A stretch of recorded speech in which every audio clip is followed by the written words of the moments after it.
जय हिंद मेरे प्यारे दोस्तों, आप देख सकते हैं क्वेश्चन नंबर 38, यानी कि इससे प्रीवियस वीडियोस में हमने क्वेश्चन नंबर 1 से लेके और 25 तक और जितना भी 3 मार्क्स क्वेश्चन था 37 तक अप्रॉक्स हमने सारे वीडियोस को सारे क्वेश्चंस को एक एक करके सॉल्व करा दिया है।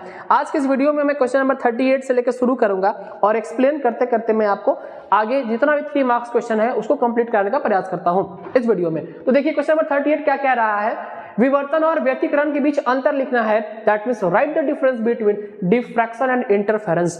डिफ्रैक्शन में और इंटरफेरेंस में क्या अंतर होता है, ये आप जो है चैप्टर 10 यानी वेव ऑप्टिक्स में इस चीज को आप देखे हुए हैं, इसको लोग समझना है। हमने यहाँ पे डिफ्रैक्शन और इंटरफेरेंस में क्या अंतर है इस चीज को यहाँ पे लिख दिया है। आइए एक एक करके कुछ बातों को समझाने का प्रयास करते हैं, क्योंकि 3 मार्क्स का क्वेश्चन जो है ये इसमें भी 2 क्वेश्चन है। आप देख सकते हैं एक न्यूमेरिकल भी है, यानी कि ये जो क्वेश्चन है आपका ये बहुत लेंदी, आपको बहुत बड़ा नहीं लिखना है। आपको जो है इसमें कुल 2, 3, 4 पॉइंट्स में आपको लिख लेना है, आपका वहां से काम चल जाएगा, बहुत लेंदी लिखने की जरूरत नहीं है। सबसे पहले डिफ्रैक्शन क्या होता है, आइए देखते हैं डिफ्रैक्शन क्या है। Secondary wavelets originating from different parts of same wave front produce diffraction. Same wave front के अलग अलग पार्ट्स के द्वारा जो प्रोड्यूस करा जाता है वेवलेट्स, वही जो है आपका डिफ्रैक्शन पैटर्न को फॉर्मेशन करता है। जबकि क्या कह रहा है, क्या it is that wave emerging from 2 different source, ये अलग अलग सोर्स से, ये सेम वेव फ्रंट था ना, सेम वेव फ्रंट का बात कर रहा था, यह कह रहा है अलग अलग सोर्स से जब प्रोड्यूस कराते हैं डिफरेंट वेव फ्रंट को, ये क्या बनाता है आपका इंटरफेरेंस पैटर्न बनाता है। अलग अलग सोर्स से बनाएंगे interference pattern, same wave front का होगा तो ये क्या कहलाएगा आपका डिफ्रैक्शन पैटर्न।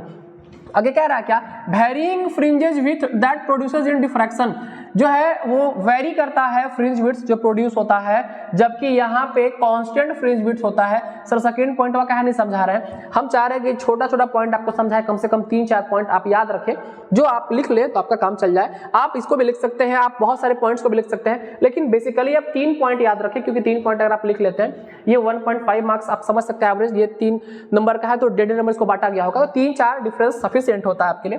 ठीक है, कह रहा है क्या, the maxima may be varying magnitude, the number of maxima has been same magnitude of intensity. इसमें मैक्सिमा जो है उसका सेम मैग्नीट्यूड होता है, जबकि उसमें जो है वेरी करता है। आगे कह रहा है क्या, width of fringe is never equal, इसमें फ्रिंज विड्थ कभी भी इक्वल नहीं हो सकता है, और जबकि इसमें जो है इंटरफेरेंस पैटर्न में फ्रिंज विड्थ इक्वल होता है। हम आपको 4 अंतर समझाएं, पहला यहां से समझाएं प्रोड्यूस कैसे होता है, दूसरा इसका जो है फ्रिंज विड्थ के बारे में समझाएं आपको, फिर आपको हम बताएं कि इसका जो मैक्सिमा है वो वेरी जो है वो कर सकता है, जबकि इसका जो है वो सेम होता है मैक्सिमा, और लास्ट पॉइंट समझाएं कि इसका जो फ्रिंज विड्थ होता है वो कभी भी इक्वल नहीं हो सकता है, जबकि इसका फ्रिंज विड्थ इक्वल हो सकता है। सर जो बड़ा बड़ा पॉइंट है आप उसको भी याद कर सकते हैं, लिख सकते हैं, लेकिन बेसिकली उसी पॉइंट्स को हम लोग अभी ज्यादा फोकस करेंगे जो हम लोग के याद करना थोड़ा इजी हो। ठीक है, आइए इसी का बी पार्ट में चलते हैं। सर बी पार्ट इसका क्या कह रहा है, एक छोटा सा न्यूमेरिकल है इसका बी पार्ट में। आइए इस न्यूमेरिकल को हम सॉल्व करके आपको दिखाते हैं। The ratio of maximum and minimum intensity of an interference pattern, बहुत आसान है, ध्यान से समझेंगे। कह रहा है इंटेंसिटी मैक्सिमम कितना है 36, इंटेंसिटी मिनिमम कितना है 1, क्योंकि 36:1 है। What is the ratio of amplitudes का रेशियो निकालना है। एम्पलीट्यूड का रेशियो बोले तो A1/A2 का रेशियो आपको पता करना है। हम मान लेते हैं एम्पलीट्यूड A1 और A2 है यहाँ पे, तो A1 और A2 का आपको बताना है। इंटेंसिटी दिया हुआ है सर 36:1, A1 और A2 का हम रेशियो कैसे निकालेंगे, इस बात को आराम से आप समझिए। तो देखेंगे ध्यान से आप, हमारा जो फॉर्मूला बनता है वो है I max यानी intensity maximum by I min यानी intensity minimum equals to amplitude का कहानी है A1 प्लस A2 का whole square by A1 minus A2 का होल स्क्वायर। इसी फॉर्मूला पे सर हम लोग इसको आराम से कैलकुलेट कर सकते हैं। आइए सर धीरे धीरे हौले हौले से कंप्लीट करते हैं। I max का 36 और I मीन का है 1, और यहाँ पे अगर आप इसको A1 plus A2 by A1 minus A2 का होल स्क्वायर लिखते हैं, कोई आपत्ति नहीं होने वाला, क्योंकि दोनों में स्क्वायर लगा हुआ था। ठीक है, स्क्वायर को इधर भेजेंगे सर, इधर आके बन जाएगा √36/1। कितना अंडर में आ गया 36/1। सर क्या ही आसान सवाल, सर क्या ही आसान सवाल निकला, कुछ हो तो नहीं है सर, दिख रहा है एकदम आसान है। A1 माइनस A2 क्या किया सर यहाँ पे आपने, जब स्क्वायर को इधर भेज दिया अंडर रूट बन गया क्या, इधर बन तो जाइए करेगा, स्क्वायर था रूट बन ही नहीं जाएगा, आ गया ये इधर। अब 36 का हो गया 6, 1 का तो 1 ही ना होता है, 36 पड़े ना, 6 × 6 36, वही A1 plus A2 by A1 minus A2, ठीक है। अब आइए इधर, खत्म हो गया, एकदम आसान है।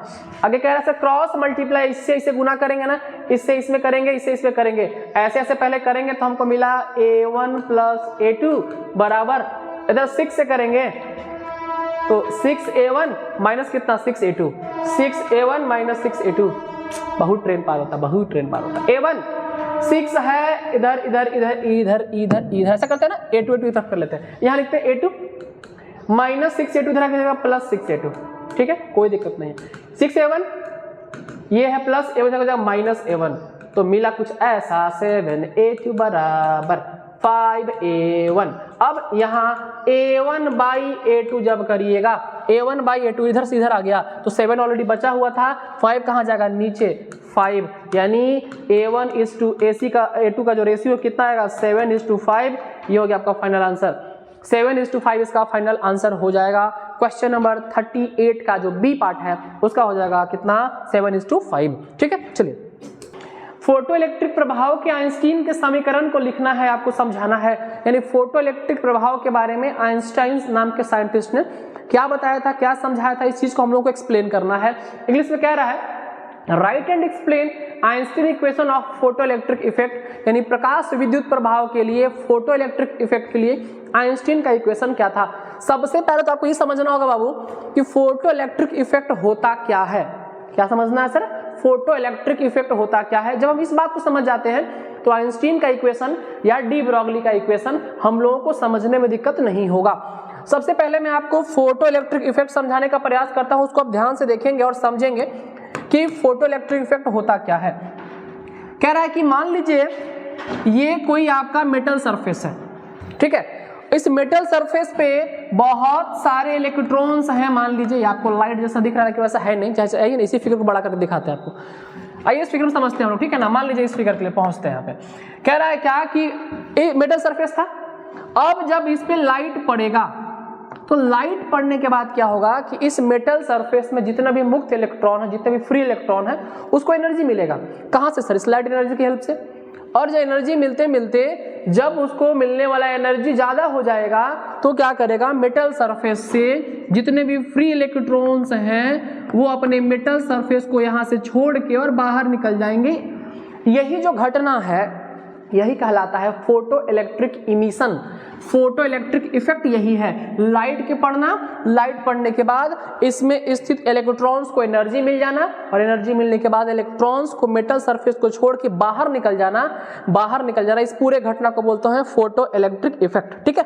अब आइए समझते हैं यहाँ पे इसके लिए आइंस्टीन ने क्या समझाया था। आइंस्टीन का कहना था कि मान लीजिए बहुत सारे जो लाइट हैं, that means the light propagates in the form of small bundles. Light जो होते हैं हमेशा वो जो प्रोपोगेट करते हैं, उनका जो माध्यम होता है चलने का, वो हमेशा एक स्मॉल बंडल के रूप में चलता है लाइट, और वैसी को हम लोग क्या कहते हैं, उसी स्मॉल बंडल को बोलते हैं क्वांटा या फिर फोटोन्स, यानी कि बंडल ऑफ लाइट को हम लोग क्वांटा या फोटोन बोलते हैं। एकदम आराम से एक एक बात को समझिए, हमने यहाँ पे पूरा फिगर के साथ आराम से एक्सप्लेन किया, आराम समझिए आप।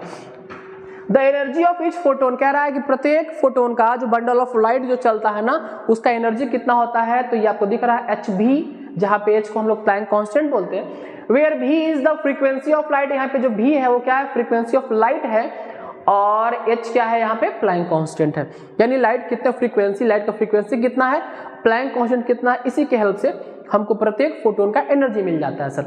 आगे कह रहा है कि सर h का वैल्यू तो फिक्स होता है, ये बात आप ऑलरेडी पहले से भी जानते हैं, प्लैंक कांस्टेंट का वैल्यू जो फिक्स होता है। कह रहा है जब लाइट पड़ेगा, if the electron absorb the energy from photon, light पड़ेगा, मेटल सरफेस का जो इलेक्ट्रॉन है वो एनर्जी को अपने पास एब्जॉर्ब करेगा, सोखेगा, ठीक है। आगे कह रहा है क्या, more the energy needed to escape out from the metal surface, phi is the electron is emitted and maximum kinetic energy. कह रहा है क्या कि सर हमको ना यहाँ पे थोड़ा और एक्सप्लेन करके समझाइए, थोड़ा सा बातों को समझ हम लोग को नहीं आ पाया, बात कहना क्या चाहता है।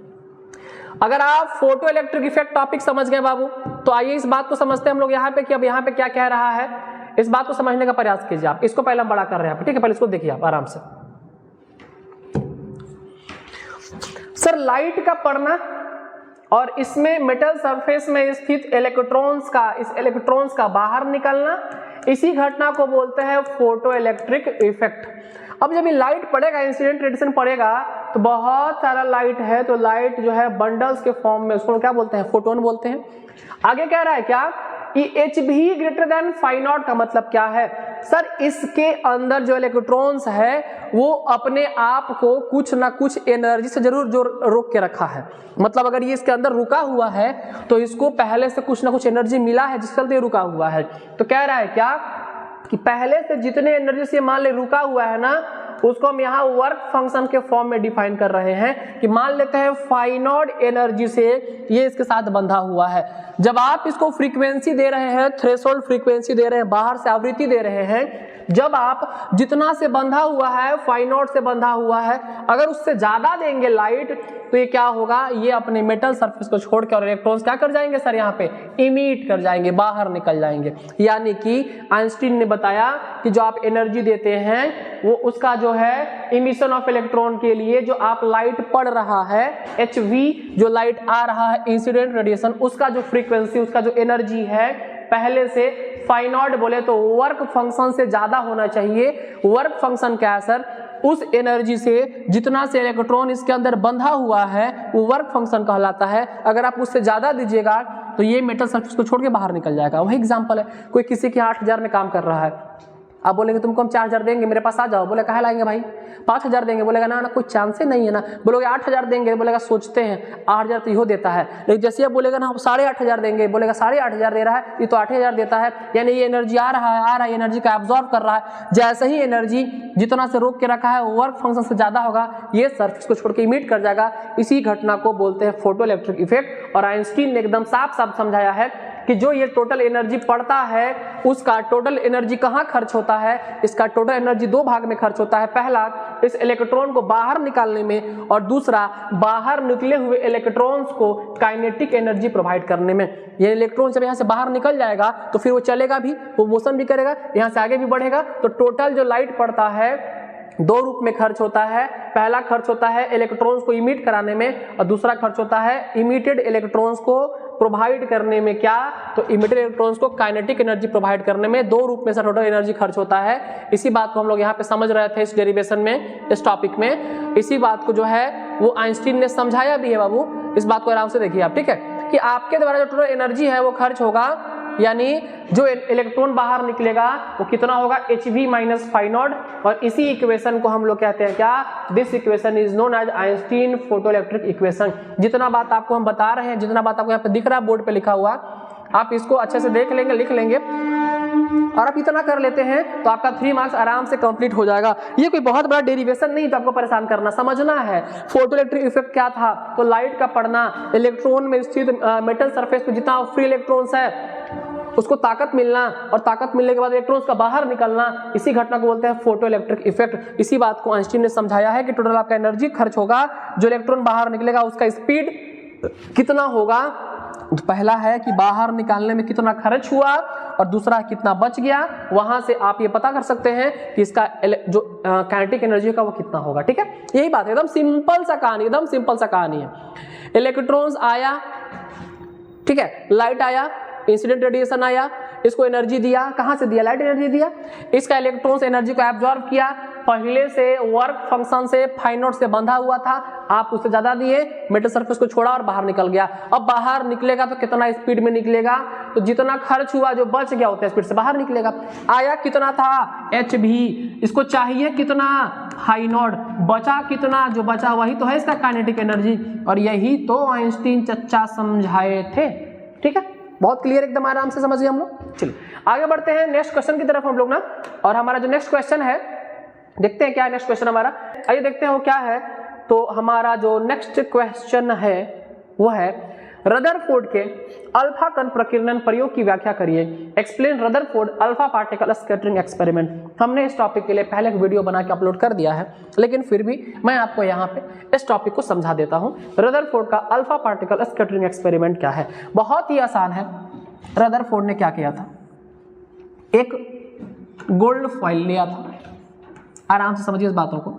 इन्होंने गोल्ड फॉइल लिया था जिसका थिकनेस अप्रॉक्स इन्होंने 2 × 10⁻7 mm -7 mm लिया था। 2 × 10⁻7 mm थिकनेस का गोल्ड फॉइल लिया था, और उसके जस्ट सामने इन्होंने ZNS स्क्रीन को रख दिया था, लगा दिया था। और क्या किया था इन्होंने, इसके ऊपर अल्फा पार्टिकल का बौछार कराया, बहुत सारे अल्फा पार्टिकल का बौछार कराया, बहुत सारे अल्फा पार्टिकल्स का बौछार कराया। ठीक है, जब अल्फा पार्टिकल बौछार कराए तो क्या देखे कि बहुत सारा जो पार्टिकल्स है सर वो जा रहा है और पार हो जा रहा है, जा रहा है और पार हो जा रहा है। कुछ ऐसा है जो जा रहा है तो टकरा के इधर उधर चला जा रहा है, कुछ ऐसा है जो टकरा के इधर उधर जा रहा है। ठीक है, यानी कि इन्होंने देखा कि most of the alpha particles, पहला point, most of the alpha particles, most of the alpha particles, बहुत सारे अल्फा पार्टिकल क्या करते हैं, passes easily through the foil without any deviation। हम शॉर्ट में लिख रहे हैं सर, without any deviation, बिना किसी विचलन के बहुत सारे कण जो हैं वो सीधे सीधे पास हो गए, यानी गोल्ड फॉइल से आराम से पास हो गए। बहुत पतला सा फॉइल, बहुत पतला सा चादर जिसे आराम से पास हो गया। ठीक है, तो क्योंकि इसका रिजल्ट क्या मिला इनको, पहला पॉइंट से क्या रिजल्ट मिला, तो पहला पॉइंट से इनको रिजल्ट, पहला पॉइंट का यही मिला कि क्योंकि most of the alpha particles, बहुत सारे अल्फा कण आराम से पास हो गए, इसका मतलब इसका जो मैक्सिमम पार्ट है, मैक्सिमम पार्ट जो है इस कैसा है, वॉइड है, खाली है, नल है, अंदर से जीरो, कुछ नहीं है, बिल्कुल वॉइड है, खाली है। ये पहला पॉइंट से इनको पता चला। सेकेंड में इन्होंने क्या देखा, कुछ ऐसे अल्फा पार्टिकल है, फ्यू अल्फा पार्टिकल्स जो यहां से टकरा के और इधर इधर डेविएट कर रहा है। कुछ का मतलब सर अप्रॉक्स 0.014% ऐसा है जो यहाँ से टकरा कुछ डेविएट कर रहा है। इसका मतलब इन्होंने बताया कि इसके अंदर जो है वो पॉजिटिव चार्ज पार्टिकल्स यानी प्रोटॉन भी अवेलेबल है। वेरी फ्यू, थर्ड पॉइंट क्या था, वेरी फ्यू अल्फा पार्टिकल, बहुत कम, 10,000 में एक ऐसा अल्फा पार्टिकल था जो गया, टकराया और जिस रास्ते से गया उसी रास्ते से वापस लौट गया, मतलब 180 डिग्री पे डेविएट किया, जिसे इन्होंने बताया कि आखिर इसके अंदर कुछ तो हैवी पार्टिकल है जिससे गया होगा, अल्फा पार्टिकल टकराया होगा और वापस आ गया होगा। और उन्होंने बताया कि टोटल मास जो है और टोटल चार्ज जो है वो उसके सेंटर में होता है। किसी भी जो आपका एटम है उसके लिए टोटल मास जो टोटल चार्ज जो है वो उसके सेंटर में होता है और उस सेंटर पॉइंट को न्यूक्लियस कहा जाता है। यानी सबसे पहले रदरफोर्ड ने अल्फा पार्टिकल स्कैटरिंग एक्सपेरिमेंट की मदद से न्यूक्लियस के सिद्धांत को, नाभिक के सिद्धांत को समझाया था और उन्होंने इसके लिए अल्फा पार्टिकल एक्सपेरिमेंट का प्रयोग किया था, जो मैंने आपको समझाया। इसमें क्या किया था, 3 पॉइंट समझेंगे आप।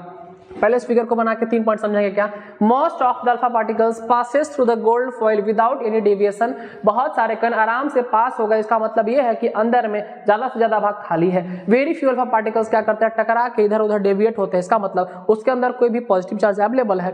और तीसरा पॉइंट कहता है क्या कि इन्होंने ये भी देखा कि बहुत ही कम ऐसा अल्फा पार्टिकल है जो गया, टकराया और 180 डिग्री पे वापस आ गया। इसका मतलब इसका मैक्सिमम पार्ट अंदर में जो है उसमें एक ऐसा स्थान है बीच में जहां पे टोटल मास और टोटल पॉजिटिव चार्ज का कंसंट्रेट होता है, जिस स्थान को नाभिक यानी कि न्यूक्लियस कहते हैं। ये था रदरफोर्ड का अल्फा पार्टिकल एक्सपेरिमेंट। आइए देखते हैं हम लोग अब क्वेश्चन नंबर 41 क्या कह रहा है। 41 क्वेश्चन क्या कह रहा है आपका, 3 मार्क्स का बड़ा ही मजेदार सा क्वेश्चन है। क्वेश्चन कह रहा है क्या कि आपको आरेख खींचना है पीएन संधि का और आपको उसमें बताना यह है कि जब अग्र दिशिक होगा तो क्या होगा और पश्च दिशिक होगा तो क्या होगा। इसका मतलब ये है सर कि हम लोगों को सुटेबल डायग्राम के हेल्प से डिप्लेशन ऑफ पीएन जंक्शन के बारे में बताना है और ये बताना है कि जब फॉरवर्ड बाइसिंग होगा तो क्या होगा और रिवर्स बाइसिंग होगा तो क्या होगा। हम इस क्वेश्चन को एकदम धीरे धीरे आराम से समझाएंगे और ऐसा समझना है कि आपको लगे कि बस यही आखिरी था और सीधे इसी को उठा के एग्जाम में सीधे जाकर लिख देना है। आइए देखते हैं क्या कह रहा है। सबसे पहला सर ये बताइए ना कि फॉर्मेशन ऑफ डिप्लेशन लेयर जो है पीएन जंक्शन में, वो पीएन जंक्शन होता क्या है। तो सबसे पहले आपको हम समझाते हैं वो है फॉर्मेशन ऑफ पीएन जंक्शन क्या है। Formation of PN junction, sir ये पीएन जंक्शन जो है उसमें एक वर्ड है जंक्शन। जंक्शन का मतलब होता है वैसा स्थान जहां पे आके सब कुछ मिले। जैसे डाल्टनगंज स्टेशन का नाम जंक्शन नहीं है लेकिन गढ़वा का नाम जंक्शन है। क्यों? क्योंकि वहाँ पे 2 या 2 से ज़्यादा रास्ता है जहाँ से ट्रेनें आके या ट्रेनें वहाँ से जा सकती हैं, यानी कि आके वहाँ पे मिल सकती हैं। तो कह रहा है क्या कि जब आप पी टाइप के सेमीकंडक्टर को और एन टाइप के सेमीकंडक्टर को एक साथ मिला देते हैं तो बीच में ये जो लाइन, ये जो पॉइंट है, यही जंक्शन है, और ये पी टाइप और एन टाइप को आपस में जोड़ने से क्या होता है, पीएन जंक्शन का फॉर्मेशन होता है। That means when a P type semiconductor and N type semiconductor are joined with each other then it forms pn junction diode। तब ये pn junction diode का फॉर्मेशन करता है। अब इस pn junction diode में, इस pn junction diode में, इस p में और इस n में है क्या, pn junction में यानी p में क्या होता है, होल्स का संख्या ज्यादा होता है, जबकि n में इलेक्ट्रॉन्स का संख्या ज्यादा होता है। एक बार फिर से, p टाइप में होल्स का संख्या ज्यादा, that means the holes are majority charge carriers and in n type the electrons are majority charge carriers। अब इसमें होता क्या है, समझना है बातों को सर, इस टॉपिक में कहना क्या चाहता है, इस क्वेश्चन में पूछा क्या है और आपने बताया क्या है। थोड़ा सा एक बार देख लेते हैं क्या कह रहा। हाँ, कह रहा है क्या, ये तो p टाइप एन टाइप हो गया, दोनों को आपस में एक जगह पे लाके जोड़ देंगे तो पीएन जंक्शन बन जाएगा। लेकिन डिप्लेशन लेयर क्या होता है सर, डिप्लेशन लेयर के बारे में आपको समझना ये पड़ेगा। जब आप पी टाइप और एन टाइप को आपस में एक साथ मिला देंगे तो होगा क्या कि सर जब पी टाइप एन टाइप को मिलाएंगे तो इसके अंदर जो होल्स है और इसके अंदर जो इलेक्ट्रॉन्स हैं वो इधर से इधर आना चाहेंगे, ये इधर आएगा तो यहाँ पे minus minus minus minus minus, यानी ये इलेक्ट्रॉन्स इधर की तरफ फ्लो करना चाहेगा और ये होल्स इधर की तरफ फ्लो करेगा और यहाँ पे प्लस प्लस का फॉर्मेशन करेगा। यानी बीच में एक ऐसा लेयर है जहाँ पे इलेक्ट्रॉन्स और होल्स आपस में फ्यूज हो सकते हैं और उसी लेयर को हम यहाँ पे डिप्लेशन लेयर कहते हैं। ये आपका डिफ्यूजन लेयर यानी डिप्लेशन लेयर है। अब यहाँ से यहाँ पोटेंशियल को आने के लिए और यहाँ से यहाँ पोटेंशियल को जाने के लिए बीच में एक लेयर के द्वारा रोका गया है जिसको हम लोग पोटेंशियल बैरियर भी कहते हैं। और अगर पोटेंशियल बैरियर को पार कर जाए तो इसका होल्स इसमें और इसका इलेक्ट्रॉन्स इसमें ट्रैवल कर सकता है आराम से।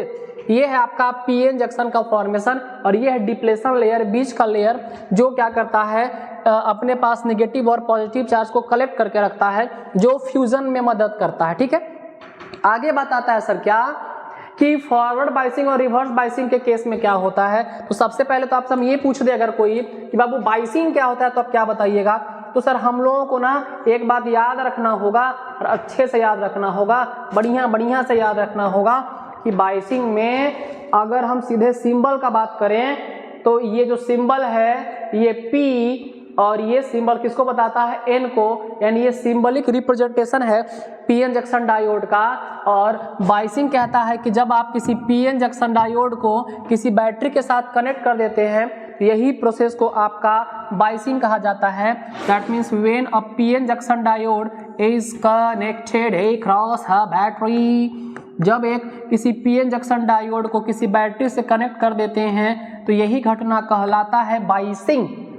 Forward biasing, reverse biasing. Forward biasing क्या है, फॉरवर्ड बाइसिंग बहुत इजी, जब आप पीएन जंक्शन डायोड के पी टाइप को बैटरी के पॉजिटिव टर्मिनल के साथ और एन टाइप को बैटरी के निगेटिव टर्मिनल के साथ, मतलब हायर पोटेंशियल और लोअर पोटेंशियल के साथ कनेक्ट कर देते हैं, इस तरह के फॉर्मेशन को बोलते हैं फॉरवर्ड बाइसिंग। इस तरह के बाइसिंग को बोलते हैं फॉरवर्ड बाइसिंग। यानी यही है आपका अग्रदिशिक बायस, जब किसी पीएन जंक्शन के पी टाइप को बैटरी के पॉजिटिव टर्मिनल के साथ और एन टाइप को नेगेटिव टर्मिनल के साथ जोड़ देते हैं, ये आपका फॉरवर्ड बाइसिंग कहलाता है। जबकि जस्ट उल्टा जोड़ देते हैं तो ये आपका रिवर्स बाइसिंग कहलाता है। ठीक है, रिवर्स बाइसिंग कहलाता है। आपको वैसे शॉर्ट में समझा रहे हैं, plus minus N type P type को माइनस से और एन टाइप को प्लस से जोड़ेंगे तो ये आपका हो जाएगा रिवर्स बाइसिंग। ये आपका हो गया रिवर्स बाइसिंग। ठीक है, और ये क्या होता है, फॉरवर्ड बाइसिंग। ठीक है, ये तभी बनता है। अब बात है सर डिप्लेशन लेयर कब इंक्रीज करेगा, कब डिक्रीज करेगा और क्यों करेगा। तो इसमें जब आप प्लस को जोड़े हैं पी टाइप से, माइनस जोड़े हैं एन टाइप से, तो फॉरवर्ड बायसिंग के केस में डिप्लेशन लेयर डिक्रीज करता है, डिक्रीजेस डिप्लेशन लेयर, और इस केस में इंक्रीज करता है। ये तो आपने बताया, बढ़ेगा कि घटेगा।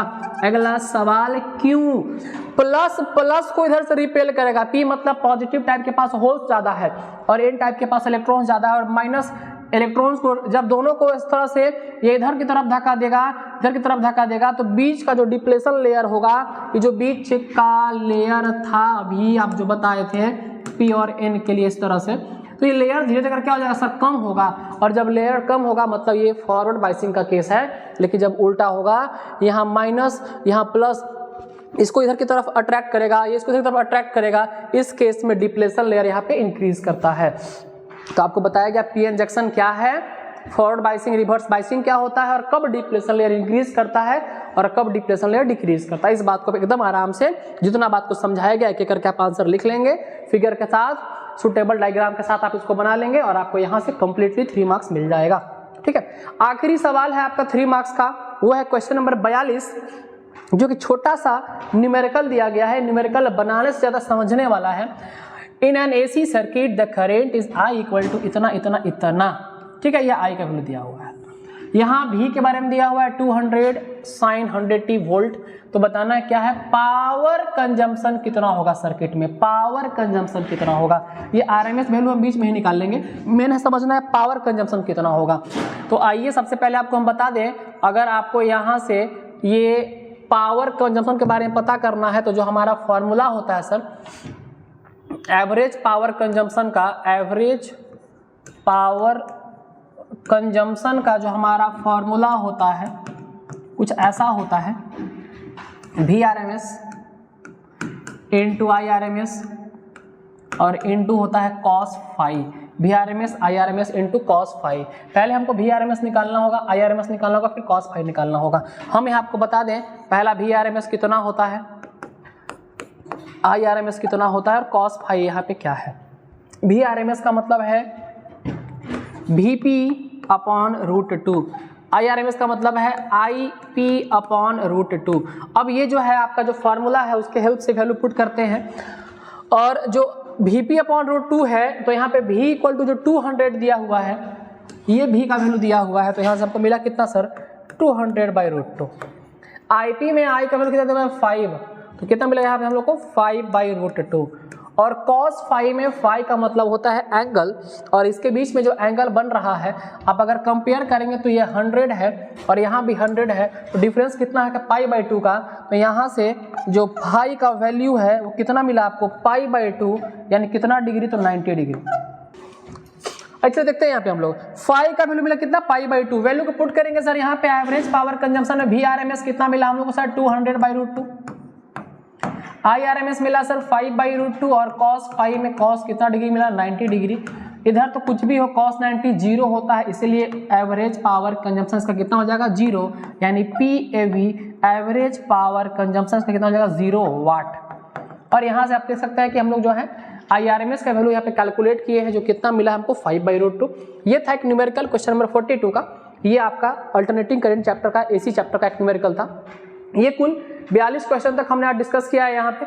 इसके प्रीवियस वीडियोस में हमने भी बहुत सारे क्वेश्चन को डिस्कस करा है, और आने वाले जो नेक्स्ट वीडियो होगा उसमें मैं प्रीवियस ईयर का क्वेश्चन यानी PYQ लेकर आने वाला हूँ। तो आप इस वीडियो को जरूर पूरा देखेंगे और अपने दोस्तों को जरूर शेयर करेंगे। धन्यवाद।